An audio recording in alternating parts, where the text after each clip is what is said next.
मतदान प्रक्रियेमध्ये सोलापूर जिल्ह्याचे वरिष्ठ संशोधक प्राध्यापक डॉक्टर सचिन कांबळे आपल्या सोबत आहेत। त्यांनी आपल्या मतदानाचा हक्क बजावलेला आहे। ते आपल्या सोलापूरकरांना मतदान करण्यासाठी आवाहन करत आहेत। नमस्कार सोलापूरवासियांनो, आज आपण आपलं मतदान एक राष्ट्रीय कर्तव्य म्हणून मतदान करत आहोत। खरं म्हणजे मतदानाचा जो अर्थ आहे आधी तो समजून घेतला पाहिजे।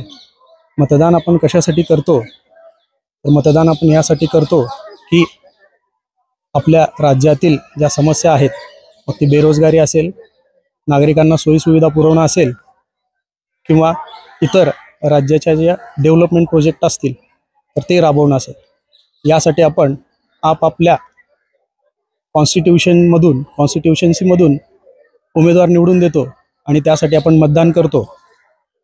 तर आज रोजी मी या सगळ्या गोष्टींचा विचार करून मी माझ्या मतदानाचा हक्क बजावला आहे।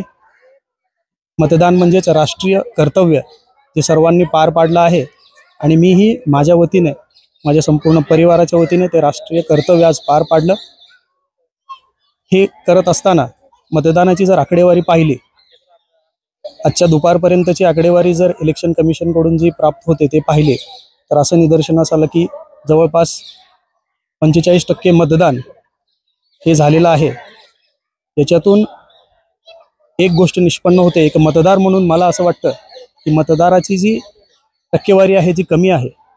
आणि याचं एक संभाव्य कारण म्हणून मला असं वाटतं की मागील काळामध्ये आपण जे काही गोष्टी राज्यामध्ये पाहिल्या राजकारणाशी संबंधित, की आपण मतदान करतो एका उमेदवाराला पाहून, एका पक्षाला पाहून, एका पक्षाचा विचार करून, त्याचा जो जाहीरनामा येतो तो पाहून आपण मतदान करतो।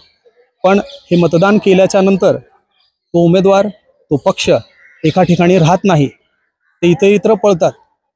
हे आपण मागच्या काही वर्षामध्ये पाहिलेलं आहे।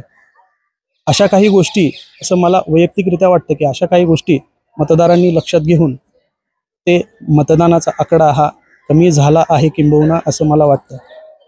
तरी या गोष्टी काही का असणार, या राज्यातील, या देशाचा नागरिक म्हणून आपण मतदानाचं कर्तव्य पार पाडायचं आहे। मीही पार पाडलं आहे। आणखी मतदानास 1 तास शिल्लक आहे, तर मी तमाम सोलापूरवासियांना विनंती करतो की आपण बाहेर पडून मतदानाचा आपला अधिकार बजावायचा आहे आणि हे राष्ट्रीय कर्तव्य पार पाडायचं आहे। धन्यवाद। लोकप्रवाह मीडियासाठी आश्वस्त सह संतोष।